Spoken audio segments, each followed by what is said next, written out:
Les berges du lac Kivu ont été les témoins de nombreux crimes et atrocités commis depuis 15 ans. La GIZ, par son projet de renforcement des capacités de la police nationale congolaise, s'y est implantée depuis 3 ans, en 2009. L'idée de faire ce projet, renforcement de la PNC, est née en fait en 2007 et l'Allemagne s'est engagée d'ouvrir un programme régional pour la police subsaharienne. Et la GIZ était après l'institution choisie. Nous avons un budget global donné par le ministère étranger d'Allemagne. Les provinces du Nord et Sud Kivu sont les théâtres de violences sexuelles particulièrement nombreuses et il était indispensable que les policiers de cette région renforcent leurs capacités professionnelles dans la lutte contre cette criminalité spécifique ainsi que sur la gestion des services et le management opérationnel. En s'attardant sur la formation, la GIZ a mis un accent particulier sur les aspects juridiques. Dans ces projets, dans mon carrière, vraiment, il y avait eu beaucoup d'ajouts, beaucoup, je dirais. Surtout en matière de violences sexuelles. Nous étions en dessous de la moyenne pour ce qui concerne d'abord les auditions des victimes. Avec l'appui de la GIZ, on nous a renforcés. Il y a le problème là de management. Là, c'était un cours qu'on n'avait jamais entendu. Mais pour le moment, nous sommes très outillés en cette matière. La police MONUSCO travaille avec différents partenaires internationaux, y compris les GIZ, la coopération allemande. Et je trouve que cette coopération est très bien parce qu'on a touché au sujet novice. Cette formation a ciblé les officiers, les encadreurs de la PNC pour les former sur l'importance de commandement, comment ils peuvent commander leurs unités, comment ils peuvent gérer les affaires policières. La formation des policiers, mais quel impact pour les victimes? Bon, tunawakamata en charge juridiquement, mais unaweza muoriente pia kwa hospitali. Unaweza manake hata alifika hapa kunalia, atatoka iko na furaha sababu utamurasire vitu vya mingi, utamwonyesha kama utakamata ule hotere wake, utamtia hors d'état de nuire, utamwonyesha kama dossier yake itaendelea kuparke, ule mtu batampinire na atapata amani. Pour le moment, je dirais que la PELVES est en train de travailler dans une bonne quiétude. Parce que si on comparait dans les temps les petits bâtiments qu'ils occupaient et les bâtiments qu'ils aient pour le moment, les bâtiments de 22 mètres sur 9. La partie administrative comprend 6 bureaux et un secrétariat.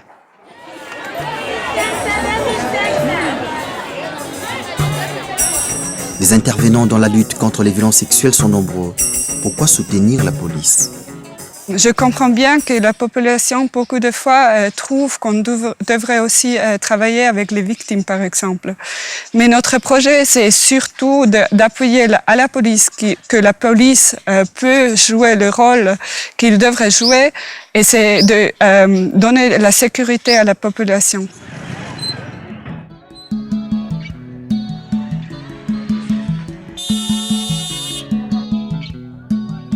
Nous parcourons 145 km dans le sud Kivu. Là encore, le projet de la GIZ est présent. Mais avant son arrivée, les conditions de travail des policiers étaient différentes. Si à Bukavu, elle avait réhabilité les bâtiments, à Uvira, elle a construit. Vous voyez qu'il n'y avait pas moyen de travailler. Dans quelles conditions on pouvait travailler ici? Les commandants en second, les OPJ et les agents. Il était quasiment impossible de travailler. Vous êtes venus de vivre vous-même que la GIZ nous a vraiment facilité la tâche. La police a été dotée de salles d'écoute avec des miroirs sans teint, de bureaux et d'un service de documentation. La police rentre dans l'ère de l'informatique avec une gestion de l'information. Parce que si je suis à mesure d'accepter même de travailler dans la PELVES, parce que je connais ce que je suis en train de faire. Avant, on n'avait pas de connaissances approfondies en matière de lois de la République. Mais grâce aux multiples formations, au support, sans même avoir le support à notre possession, on peut être à mesure d'appliquer ce qui sont des dossiers qu'on a appris. Donc nous avons maintenant des connaissances approfondies en matière de violences sexuelles par rapport à la situation qui était avant. La police a été dotée d'un matériel adapté avec la possibilité de produire de l'énergie électrique par panneaux solaires. Ici également, la police a bénéficié des matinées juridiques. Même si moi je ne suis pas bénéficiaire direct, mais à partir des OPJ que moi je commande et à partir des échanges que les OPJ que moi je commande ont avec les magistrats, ça me permet moi de bien commander. Les policiers ont changé de cadre de travail et cette amélioration a influencé positivement leur activité. Mes impressions sont vraiment de satisfaction. Parce que nous voyons que ça va, c'est bon. Et surtout avec les nouveaux bâtiments qu'on a récemment construits, ici la police de protection de l'enfance, il y a vraiment l'amélioration. Même pour les détenus, quand vous entrez là-bas, vous voyez celui qui est au cachot, il est dans un milieu très bien assis. Il y a un lit là, vraiment, il y a une amélioration par rapport auparavant. Naturellement, la bonne prestation et le professionnalisme d'enfants montrent désormais les éléments de la police ont des impacts au sein de la communauté d'Uvira. Si avant, les manques de connaissances de loi de la République a été un handicap sérieux, mais petit à petit, ces problèmes ont trouvé une solution. C'est ainsi que des langues se délient pour dénoncer. Nilikuwa natoka kwa masomo, le baba kanikamata kanifunga makamba, kanibeba kwa mabega nikaenda nalalamika. Sikona kunisaidia, akafika mle mwake, kanivula manguo, akaanza fanya kazi yake, salimalizaka kaniachilia. Kisha kaniambia nikienda sema kwetu atanichinja. Na siku balendaka samba, damu ilikuwa nikauka mwili. Nilipendelea sana kwenda kula polisi sababu mtoto alikuwa bado mdogo, âgé de 13 ans et demi, et puis alikuwa élève anasoma. Il ne serait pas mieux nikale mnyumba na kusema tujikonvenir na mtu, kwa sababu kunaweza tokea defect ya kifo zenye zinaweza tuma labda mimi peke nakuwa poursuivi na la polisi kwa sababu sikumuonyesha ile dossier. Kwa hiyo nikawa mkengaufu, nikapita kula polisi na la polisi ilinifanyizia kazi, maana hata ule mtu nilikuwa simjui, lakini polisi ilifanya nguvu yake yote ikamjua na kumpata hadi kumuweka mkono.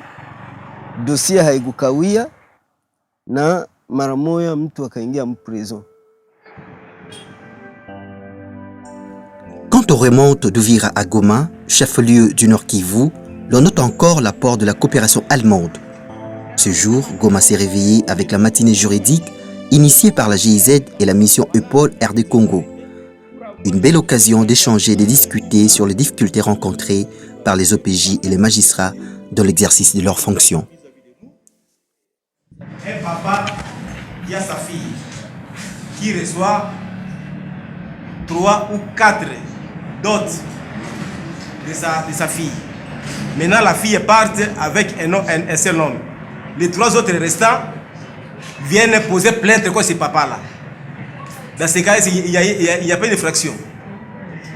Vous-même, vous répondez comment? Présent? Vous qualifiez ça de quoi comme infraction? Parce que vous êtes au PJ.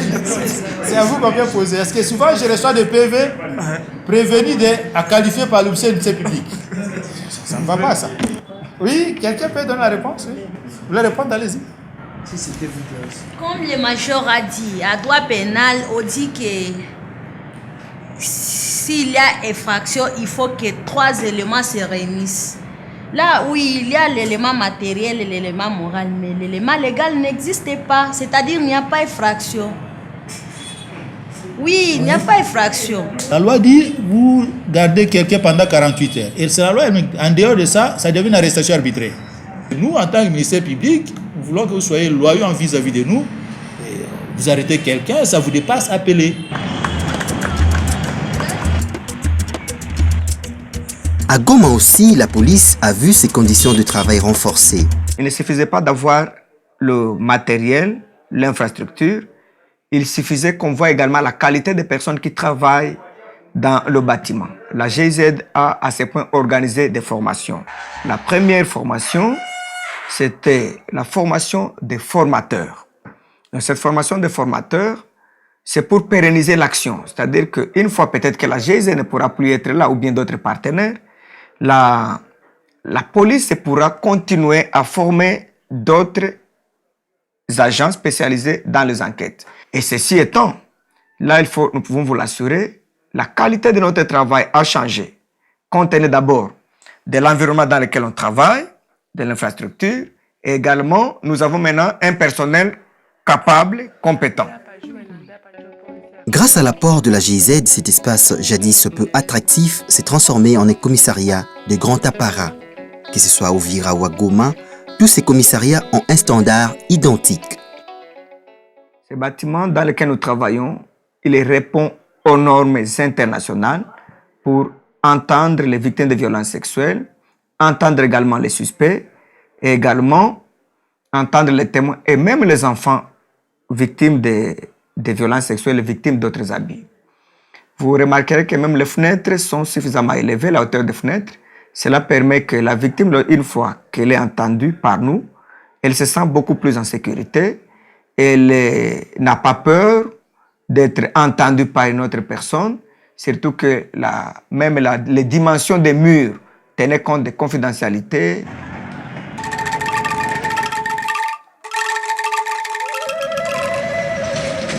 Partenaire de la GIZ, le gouvernement central apporte également son soutien pour la paix. Le fait que le gouvernement ait signé le partenariat avec les différents acteurs, c'est déjà un apport considérable. Nous n'aurions pas la GIZ ici si le gouvernement avait dit non. Nous n'aurions pas les PNUD et d'autres. La seconde des choses, les tenues que nous portons, c'est le gouvernement. Et il y a un fonds de fonctionnement également qui est alloué à l'unité mais qui est insuffisant. Les terrains que nous avons, c'est lesquels on construit, c'est l'État qui les donne. Donc effectivement, il y a un partenariat qui est visible. Après Kinshasa, la capitale, il était nécessaire d'apporter également, dans la partie est du pays, l'expertise de la police technique scientifique par des formations et l'ouverture de 12 bureaux équipés dans les Kivu. Et la population s'est désormais où s'orienter.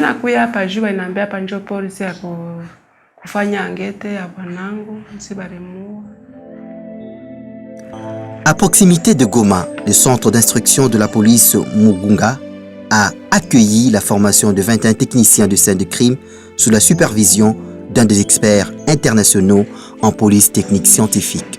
Et là, on leur a appris les 3 étapes qu'il faut.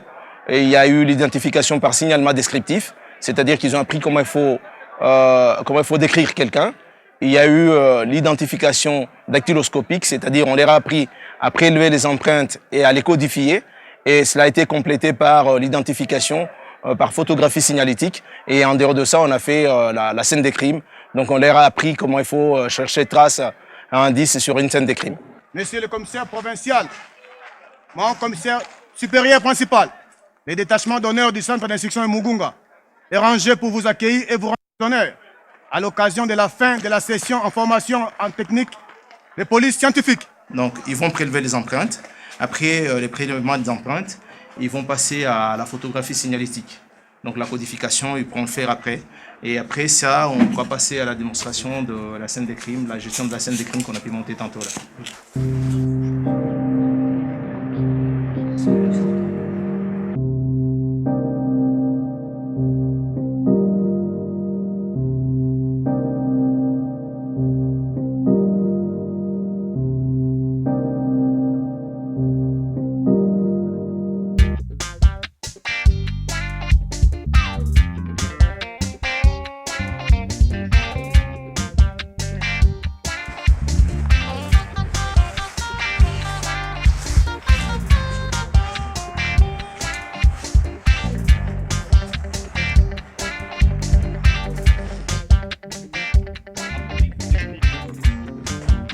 s'en est suivi la cérémonie des clôtures et de remise de brevets aux techniciens de scène des crimes formés.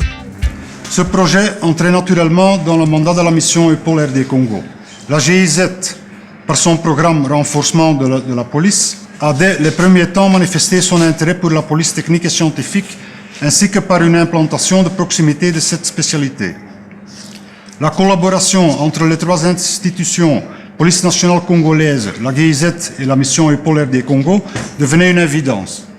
Je me réjouis d'être invité à cette cérémonie de clôture de la session de formation des techniciens de la police scientifique. Au nom du commissaire général de la police nationale congolaise, à la GIZ, la gratitude ainsi que les remerciements de la police nationale congolaise, province du Nord Kivu, pour tous ces bienfaits que la GIZ ne cesse de combler à la police nationale. Vous remarquerez que là-dedans, il y a de matériel de la gestion des scènes des crimes. Notamment, nous avons des cavaliers. La police technique scientifique utilise un matériel assez particulier. Les formateurs en font la présentation et sensibilisent les policiers à la bonne conservation de leurs outils de travail. Je suis satisfaite de la manière dont la formation s'est déroulée. Les formateurs ont été à la hauteur de leurs tâches et la matière nous a été très bien transmise. Et nous vous promettons de mettre en pratique ce qu'on nous a appris. La GIZ a su convaincre au travers des activités du projet de renforcement de la police qui se termine à la fin de 2012. Un grand pas a été réalisé, mais dans un pays aussi vaste, le chemin à parcourir pour la police et ses partenaires reste immense. La police MONUSCO est prête à partir avec la GIZ dans les 11 provinces. Je voudrais bien que le projet GIZ continue son approche holistique et aussi cette approche unique de choisir une unité et les former de A à Z et d'appuyer très proche.